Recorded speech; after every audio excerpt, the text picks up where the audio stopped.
Welcome guys. आज की class में हम फिर से बात करने वाले हैं एग्रीकल्चर मॉडल पेपर नंबर 5। याद रखिएगा, आपकी सुबह और शाम की क्लासेस शायद नहीं हो पाई थी, तो उसके लिए आई एम सॉरी। कुछ सिचुएशन ऐसी थी कि हम क्लास नहीं ले पाए, ठीक है। लेकिन फिर से आपको जुटाना है, आपका टाइम वही रखा जाएगा जो कि पहले था। मतलब सुबह को आपकी क्लास है 10 बजे लगेगी और शाम की क्लास आपकी 9 बजे लगेगी, ठीक है। तो याद रखिएगा, आपको डेली के डेली प्रेजेंट होना है और जितना हो संभव याद रखिएगा ज़्यादा से ज़्यादा वीडियो को शेयर करनी है, ठीक है, जिससे कि ज़्यादा से ज़्यादा स्टूडेंट यहाँ पर लाइव ऐड हो पाए और वो भी याद रखिए इन क्वेश्चंस का आनंद ले पाए। इसके साथ साथ आपके लिए गुड न्यूज़ है कि आपके जो सुपरवाइज़र के जो पद थे उनमें 1000+ हो चुके हैं। मतलब आपकी जो 882 की पोस्ट थी वो अब 1882 की पोस्ट हो चुकी है।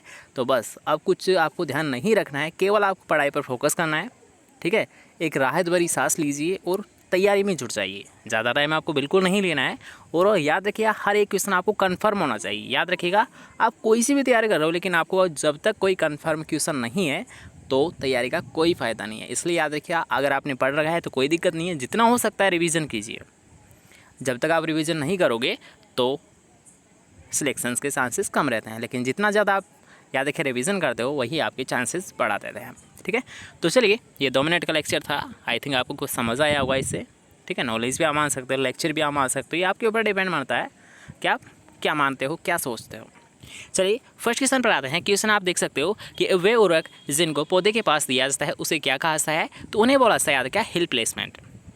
याद रखिएगा यहाँ पर क्या पूछा गया, पौधे के पास दिया जाता है। अब याद रखिए कुछ क्या होते हैं, मान लीजिए कोई ऑर्चार्ड है हमारा, कोई पौधे हैं जैसे कि फल उद्यान का ले सकते हो। तो ये जो पौधा है हमारा, मान लीजिए इसी के आसपास आपको देना है। जैसे कि मान लीजिए नाइट्रोजन की आपको गोलियाँ देनी है, फास्फोरस की आपको गोलियाँ देनी है। गोलियाँ यहाँ पर वो नहीं है जो कि हम लेते हैं, याद रखिए यहाँ पर भी वैसे उसी टाइप में आती है, छोटी छोटी गोलियाँ आती है। उनको क्या करते हैं हम, याद रखिए यहाँ पर मृदा की जो जड़ होती है उसके आसपास क्या कर देते हैं, उनको दबा देते हैं, ताकि याद रखिएगा वो उनको मिल सके, किसको, पौधों को वो मिल सके, ठीक है। तो याद रखिए इन्हीं को यहाँ पर बोला गया है हिल प्लेसमेंट, जो कि पौधे के पास दिए जाते हैं। उनका एग्जाम्पल कौन सा है, याद रखिए हिल प्लेसमेंट। नेक्स्ट क्वेश्चन आपको पूछा गया है कि खादों का उपयोग करने से मृदा पर क्या प्रभाव पड़ता है। तो यहाँ पर मैं आपको एग्जाम्पल के तौर पर बात करूँ कि खाद। अब खाद याद रखिए 2 तरह की होती है, एक खाद्य होती है, एक अखाद्य होती है। जिसको पशु खा सकते हैं वो खाद्य खाद, और जिसको नहीं खा सकते वो अखाद्य खाद हो जाती है, ठीक है। लेकिन यहाँ पर हम बात कर रहे हैं कि मान लीजिए कोई हम खेत में डाल रहे हैं, उनकी यहाँ पर बात कर नहीं कर रहे, सॉरी, वो खाद नहीं होती, वो खलिया होती है। एक खाद्य खलिया होती है, एक अखाद्य खलिया होती है। इसी प्रकार अगर बात करते हैं याद रखिए खाद, तो खाद मुख्यतः 2 प्रकार की होती है, एक होती है कार्बनिक, एक होती है अकार्बनिक, ठीक है। लेकिन यहाँ पर हम बात करेंगे जो सामान्यतः बात करते हैं वो कार्बनिक खाद की ही बात करते हैं। जैसे कि मान लीजिए हम FI में खेत में हम देते हैं, ठीक है, तो उसी के बारे में यहाँ पर बात की जाती है। तो यहाँ पर पूछा गया है कि इसके प्रभाव क्या पड़ता है मृदा पर, जब इसका प्रयोग किया जाता है तो इसका प्रभाव क्या पड़ता है मृदा पर। तो याद रखिएगा यहाँ पर उसकी बुल्क डेंसिटी है, BD का मतलब यहाँ पर बुल्क डेंसिटी, जिसे हिंदी में बोलते हैं स्थूल घनत्व। तो स्थूल घनत्व क्या हो जाता है, कम हो जाता है। क्या हो जाता है, कम हो जाता है। इसके अलावा अगर हम बात करेंगे कि कार्बनिक पदार्थों की मात्रा बढ़ जाती है, क्यों, क्योंकि FI में हम बिल्कुल कार्बनिक खाद का यूज़ कर रहे हैं, तो बिल्कुल कार्बनिक पदार्थ तो बढ़ने हैं, कॉमन सी बात है, ठीक है। तो कार्बनिक पदार्थ बढ़ जाते हैं। इसके अलावा याद रखिएगा सूक्ष्म जीवों की क्रियाशीलता। याद रखिएगा यहाँ पर सूक्ष्म जीवों की बात की जा रही है। जैसे कि मान लीजिए कोई फंजाई है जो कि लाभदायक है, ठीक है, एक्टिनोमाइसिटीज़ है, जिससे कि आप केचुआ ले सकते हो।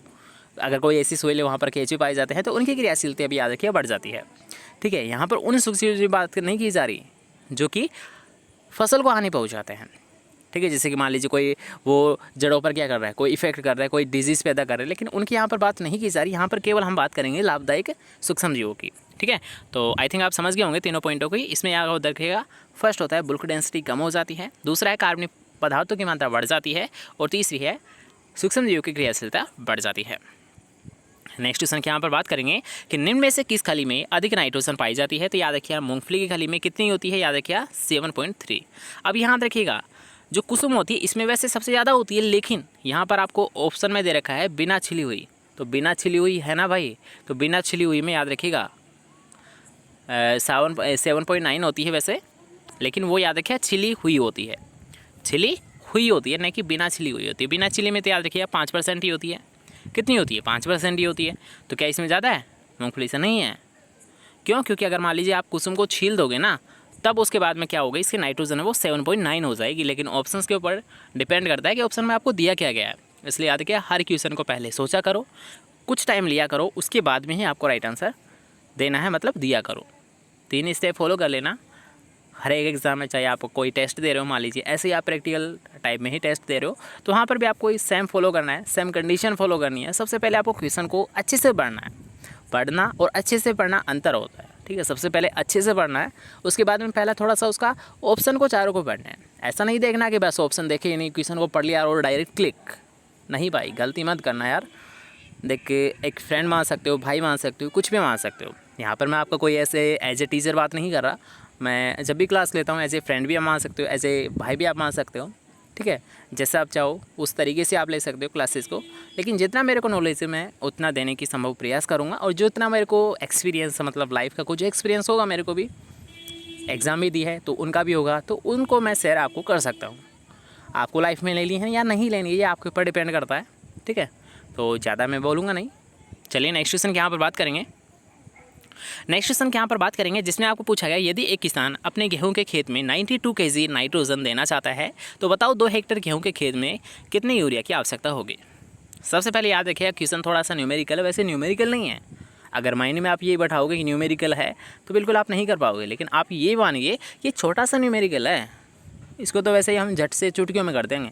कैसे करेंगे वो देख लीजिए। आपको इतना तो पता है आपको कितनी देनी है, 92 kg देनी है। कितने हेक्टेयर में देनी है, 2 हेक्टेयर में देनी है।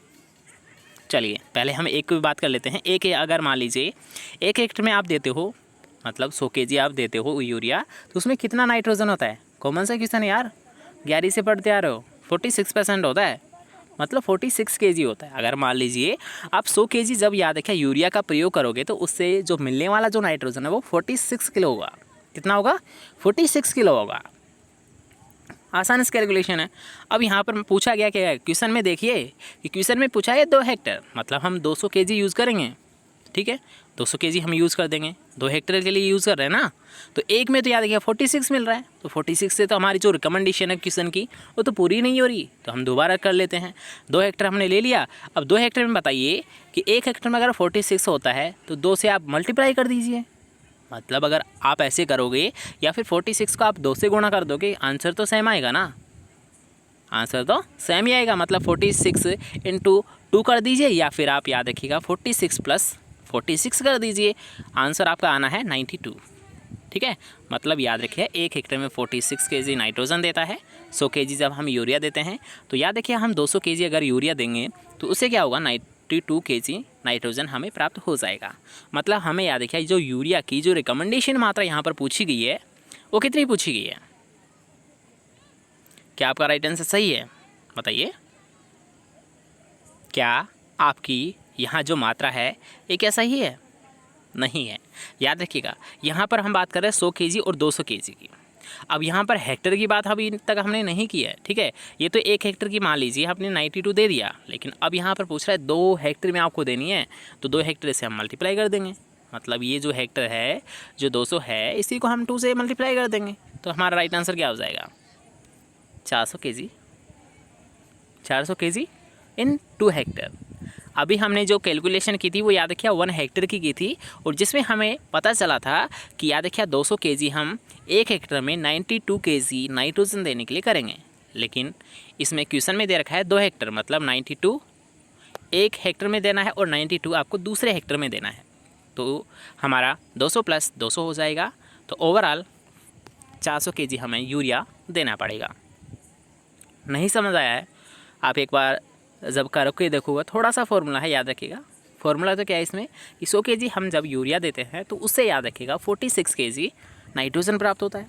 उसी को हम 2 से मल्टीप्लाई कर देंगे। क्यों, क्योंकि हमें तो 92 kg नाइट्रोजन चाहिए, ठीक है। तो हम 200 से मल्टीप्लाई कर देंगे और उसके बाद में हम हेक्टेयर निकालेंगे, ठीक है। तो हेक्टेयर मान लीजिए 2 दे रखा है, 5 दे रखा है, कितना भी दे रखा है, तो जो भी आपके पास कैलकुलेशन आई है तो उसे आप मल्टीप्लाई कर दीजिए। कितने से, जो आपको क्वेश्चन में दे रखा है। जैसे कि मान लीजिए इसमें दे रखा है 2, तो हमने 2 से मल्टीप्लाई कर दिया था, हमारे पास कितना आ गया था, 400 kg यूरिया आ गया था, ठीक है।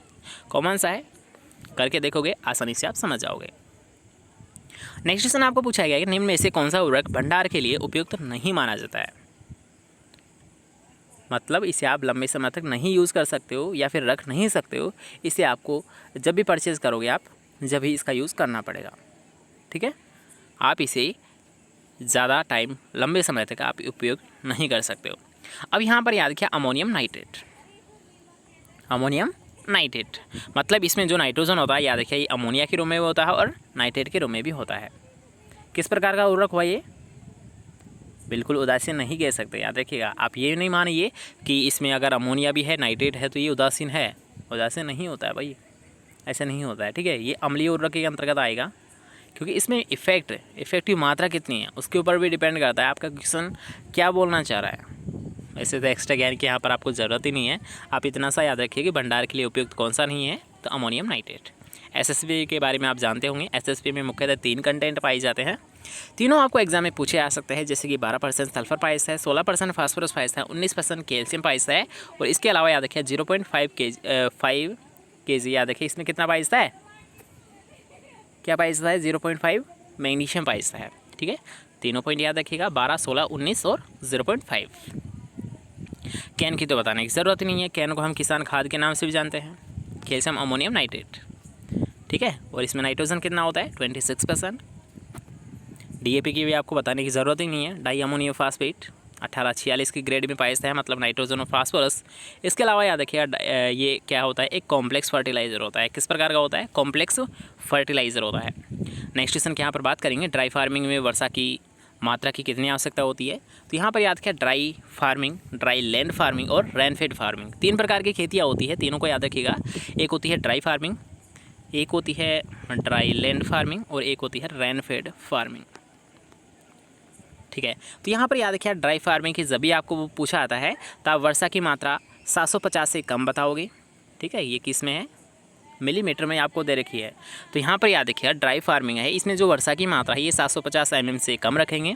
ड्राई लैंड है, इसमें याद रखिए जो वर्षा की मात्रा है ये 750 से हम 1150 के मध्य रखेंगे।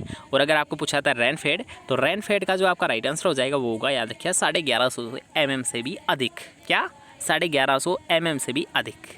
ठीक है, बैकग्राउंड वॉइस को इग्नोर करना, थोड़ा सा ऐसे प्रोग्राम चल रहा है छोटा सा। ठीक है, तो दोबारा से देख लीजिए कि ड्राई लैंड की पूछे तो 750 से 1100 mm के मध्य वर्षा होती है, 750 से कम होती है ड्राई फार्मिंग में और 1150 से अधिक होती है याद रखिए रेनफेड फार्मिंग में।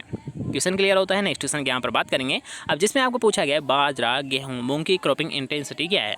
यहाँ पर पूछा गया है क्रॉपिंग इंटेंसिटी। अगर आपको आता है तो अच्छी बात है, कर लीजिएगा, अगर नहीं आता है तो आप कल बता सकते हो। ठीक है, अभी तो थोड़ा सा टाइम नहीं है तो हम डायरेक्ट क्लियर करेंगे इसे। 300 होती है। वैसे आपको कुछ नहीं करना है, सबसे पहले आपको संख्या यानी क्रॉपों की संख्या लिखनी है, इसके बाद में कितने सालों में लगती है मल्टीप्लाई आपको 100 से कर देना है। ठीक है, सिंपल से कैलकुलेशन है। तो हमने 3 यहाँ पर फसल ले ली क्योंकि यहाँ पर 3 फसलें आपको दे रखी है, कितने सालों में होगी ये, मतलब तीनों सीजन्स में हम ले रहे हैं, जैसे कि खरीफ हुआ, जायद हुआ और रबी हुआ, तीनों सीजन में ले रहे हैं, एक ही साल है तो एक हमने नीचे लिख दिया और मल्टीप्लाई हमें 100 से करना है। क्यों, क्योंकि हमें जो आंसर चाहिए वो परसेंटेज में चाहिए। ठीक है, तो आप ऐसे कर सकते हो। आंसर क्या आया हमारे पास 300, समझ तो गए ना। याद रखिएगा सबसे पहले हमने क्या लिखा, ऊपर 3 फसलें थी वो लिख दिया, ये तीनों फसलें कितनी सालों में लग रही है, तो ये 1 सालों में लग रही है, तो हमने वो लिख दिया और मल्टीप्लाई हमने 100 को कर दिया, मतलब हमारा राइट आंसर क्या आ जाएगा, आ चुका है 300। ठीक है, चलिए नेक्स्ट क्वेश्चन के यहाँ पर बात करेंगे कि बाजरा, गेहूँ, मूंग की RI कितनी होगी। तो याद रखिएगा रिलेटिव इंटेंसिटी और क्रॉपिंग इंटेंसिटी दोनों में एक ही आएगा। चलिए इसको तो छोड़िए, अभी नेक्स्ट क्वेश्चन के यहाँ पर बात करेंगे जिसमें आपको पूछा गया है कि 100 kg DAP में कितने किलोग्राम नाइट्रोजन और फास्फोरस होता है। अभी तो आपको बताया था di ammonium phosphate. Di ammonium phosphate में अगर आपको पूछता है नाइट्रोजन, सबसे पहले आपको नाइट्रोजन बताना है 18 kg, फास्फोरस अगर आपको बताना है तो 46 kg। वैसे इसके अलावा याद रखें इसकी एक सेकेंड ग्रेड भी आती है, मतलब ये सेकेंड रूप में भी आता है, उसमें क्या होता है याद रखिए 1648। ठीक है, 1846 होता है और 1648 होता है, जैसे भी आपको ऑप्शन में देखने को मिलता है बिल्कुल आप उस पर क्लिक कर सकते हो। ठीक है, दोनों ग्रेड ही DAP की होती है, डाई अमोनियम फास्फेट की होती है। इसके अलावा याद रखिए एक मोनो अमोनियम फास्फेट होता है, अब जिसमें आपको याद रखिए 1148 याद रखना है, मतलब 11% नाइट्रोजन 48% फास्फोरस होता है, जिसे हम बोलते हैं MAP। इसी का सेकंड रूप याद रखिए DAP, एक होता है MAP मोनो अमोनियम फास्फेट। तो मोनो अमोनियम फास्फेट 1148, कितना 1148। चलिए नेक्स्ट क्वेश्चन के यहाँ पर बात करेंगे, इसके बाद में हम बाद में बात करेंगे। ठीक है, अगली नेक्स्ट क्लास आपकी सुबह होगी, तो सभी सब्सक्राइब कर लीजिए और अगर आपने घंटी को नहीं दबाया है तो घंटी को दबा ही लीजिए, ताकि फिर जब भी क्लास लगे तो आपके पास नोटिफिकेशन मिल जाए। ठीक है, लास्ट क्वेश्चन यहाँ पर देख लेते हैं कि निम्न में से कौन सा अकार्बनिक उर्वरक नहीं है। यहाँ पर पूछा गया कौन सा नहीं है, तो याद रखिएगा यूरिया भी एक कार्बनिक उर्वरक होता है और कैल्शियम क्लोराइड भी याद रखिएगा क्या होता है, कार्बनिक उर्वरक होता है। तो यहाँ पर आपको यही पूछा है कि अकार्बनिक कौन सा है कार्बनिक उर्वरक कौन सा नहीं है। तो 2/3 दोनों। कैल्शियम क्लोराइड, सॉरी यहाँ पर थोड़ा सा क्वेश्चन को समझना पड़ेगा इसको पहले, कि क्वेश्चन में पूछा गया है कि अकार्बनिक उर्वरक कौन सा नहीं है। चलिएगा, यूरिया एक कार्बनिक उर्वरक होता है, ठीक है। चलिए, कैल्शियम क्लोराइड भी एक कार्बनिक उर्वरक होता है, बिल्कुल सही है। मोनो अमोनियम फास्फेट याद रखिए कार्बनिक क्लोराइड नहीं होता है। तो यहाँ पर पूछा गया, याद रखिए नहीं है। तो इसका राइट आंसर वैसे अकार्बनिक उर्वरक मतलब कार्बनिक उर्वरक कौन सा है, बिल्कुल आपका राइट आंसर याद रखिए 4th ही रहेगा। क्यों? क्योंकि याद रखिएगा आप क्वेश्चन को थोड़ा सा चेंज कर लीजिए। अगर यहाँ पर नहीं दे रखा है तो आप इसको नहीं को हटा दीजिए और यहाँ पर कार्बनिक कर दीजिए, क्योंकि नहीं तो आपको हटाना है। तो अब यहाँ पर क्वेश्चन थोड़ा सा आपको डायरेक्ट क्लियर समझ आ रहा है कि निम्न में से कौन सा कार्बनिक उर्वरक है, क्योंकि हमने दोनों को हटा दिया है। उसने पूछा था अकार्बनिक उर्वरक कौन सा नहीं है। तो इस क्वेश्चन को हम ऐसे भी तो लिख सकते हैं कि निम्न में से कार्बनिक उर्वरक कौन सा है। बिल्कुल हमें राइट आंसर पता चल चुका है कि यूरिया और कैल्शियम क्लोराइड दोनों ही क्या होते हैं, याद रखिएगा दोनों ही याद रखिएगा कार्बनिक उर्वरक होते हैं, ठीक है। तो ऐसे भी आपको याद रखिएगा, क्वेश्चन को आप कैसे भी तोड़ मरोड़ कर आप उसका राइट आंसर दे सकते हो। ये थोड़ा सा आप जब प्रैक्टिस करोगे तो आपको समझ आ जाएगा कि कैसे किया जाता है, ठीक है। चलिए मिलते हैं नेक्स्ट क्लास के साथ। अगर आपको क्लासेस पसंद आ रही है तो वीडियो को लाइक कर सकते हो, इसके साथ साथ शेयर भी कर सकते हो, जिससे कि हमें भी मोटिवेशंस मिलता रहे और आपको भी ऐसी ही नई नई क्लासेस मिलते रहे, ठीक है। चलिए मिलते हैं नेक्स्ट क्लास के साथ, जब तक अच्छे से पढ़िए, अच्छे से रहिए। Bye bye, take care, good night.